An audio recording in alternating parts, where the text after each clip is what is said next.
What's going on, YouTube? Hope your week is going well. We've had about a week's worth of time to watch and digest the newest Predator film, Predator Killer of Killers. And I have to say, I'm not really a fan of this one. It's separated into three, technically four films.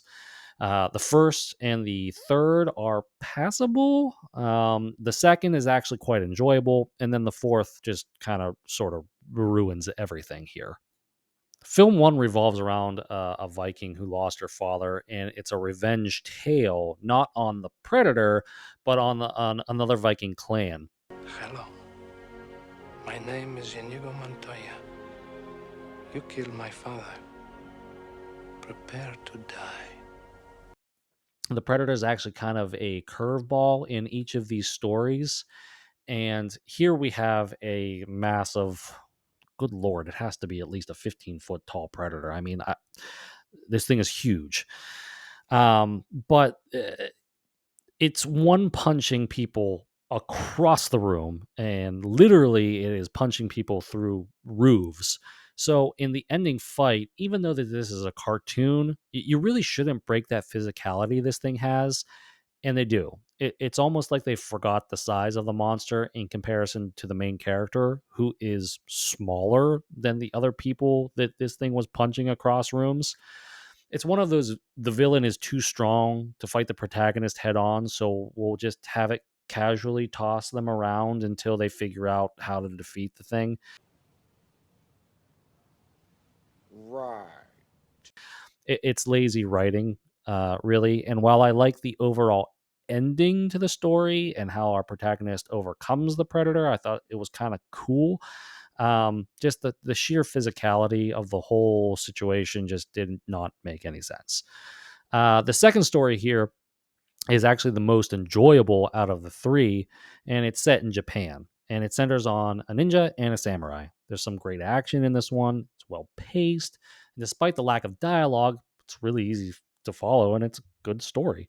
I actually hope that they make a live action movie out of something like this, ninjas fighting predators. I mean, what are we talking about here? That's awesome. Who doesn't love ninjas? The third story revolves around a pilot, and it's over the top action. At one point, our protagonist literally jimmies the controls of a plane that he's flying so that it will stay straight as he climbs out onto the wing mid-flight to fix a broken piece of the wing. And even for a cartoon, it's kind of laughable. I remember while I was watching this, I audibly questioned, "What the hell am I watching?" Not to mention his ending maneuver to outsmart the Predator is Fast and the Furious level ridiculousness. Also, this third story takes place all in the air, and it's a nice deviation from the other two stories, which are ground based. But it felt off. The Predator really tailors itself to the ground hunt. It's a lot more personal that way, and this kind of sort of just felt like the Predator was flying around in a fighter jet shooting at pigeons. So, kind of took me out of the story a little bit on that third one. All of these stories culminate in a fourth and final act that's completely and totally unnecessary. If these three stories would have been just that, three short stories, I wouldn't have minded this film as much as I do. But the fourth story brings all of these characters together, and all I'm seeing online is it's a great lore building finale. You see, the problem here is there's lore building for the sake of lore building, and then there's lore building with a purpose. So let me explain that a little bit, using the original movie as our base. In the original movie, Predator, an alien species, comes to Earth and assumedly other planets, uh, hunts the local fauna, takes trophies for sport, tries to prove itself as the greatest hunter, and then takes off. We also find out that it won't kill unarmed prey. There's no honor in it. Predator 2 expands that. Little nuggets of information here and there. Won't kill pregnant woman, has a taste for beef, kind of probably could have figured that out based on the way its mouth looks. Has a multiple vision modes on its helmet, which means that it can adapt to the situation that it's in. We previously thought that the thermal vision was the only thing that this thing could see in when it was wearing its mask. Now, at the end of this film, we see the respect that these predators have for their fallen brother, and the elder predator also hands Danny Glover, his character, a flintlock, showing respect, but not honoring him, not like they did in this movie. They didn't blood him and make him part of the clan like they did in those ridiculously stupid AVP comics. It was more of a backhanded form of respect, kind of like, yeah, you got the best of our warrior, but, we've been at this for a while, so step in line. In 2018, we are introduced to The Predator, which was an abortion on film. I won't even begin to describe the stupidity of this one, but it introduces concepts for the creature like the good predators trying to help the humans,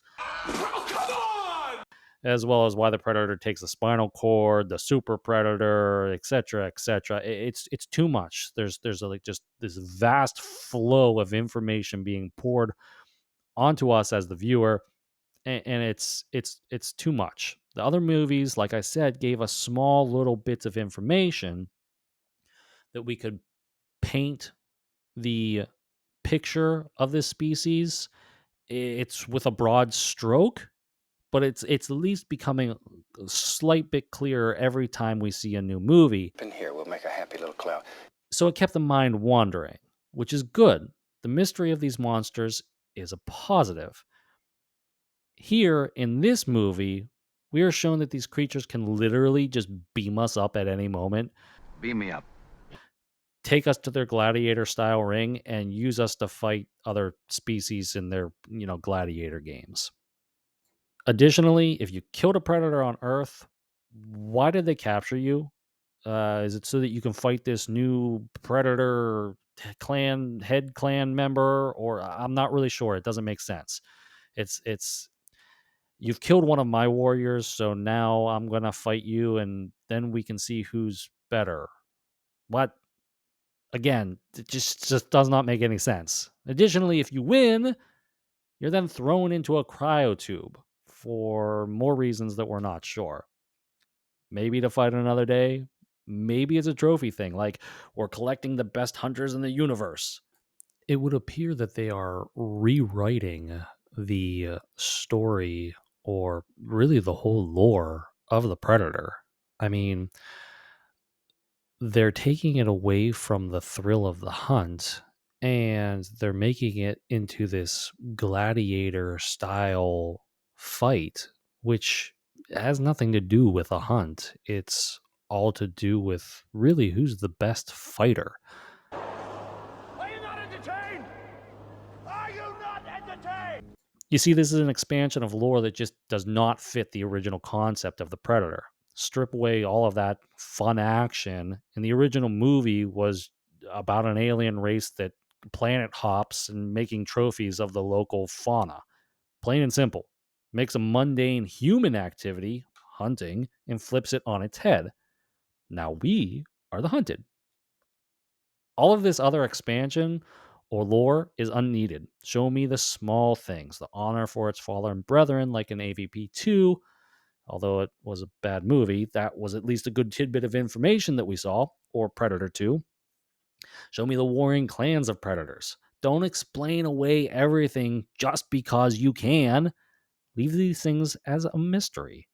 Additionally, with this final act, the pilot protagonist from the third story somehow becomes a predator tech savant. Not only is he piloting alien tech when he barely knows how to fly a human plane, but he's also hovering around on an alien speeder bike, as well as disarming traps and gauntlets. And I don't know what happened here. I don't know if there was a English tech manual inside the Predator's wrist gauntlet, but this just doesn't make sense. The whole ending act is nonsensical. It was like they needed to get a story written and have some people survive in 30 minutes or 20 minutes, however long it was, and they kind of just slapped everything together.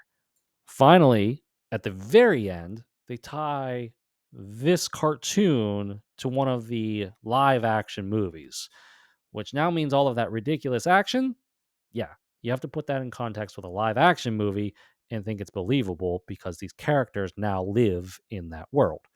At this point, the predator race isn't even close to being the best hunters. They're literally the punching bag to every species out there. They had 3 humans inside of their gladiator arena. They killed predators and they escaped. I have yet to see a win from the Predators. And just like the Alien franchise, the more movies that come out, the more they ruin the lore that everyone is so excited about. There's no more mystery. There's no more badassery with this species. The genie is out of the bottle. And if Badlands, the movie coming out at the end of the summer, has shown us anything between its trailer and its press, it's that the franchise is going nowhere good. An AVP crossover, most likely. But before then, we're going to get predators joining with humans. I know, technically, it's an android.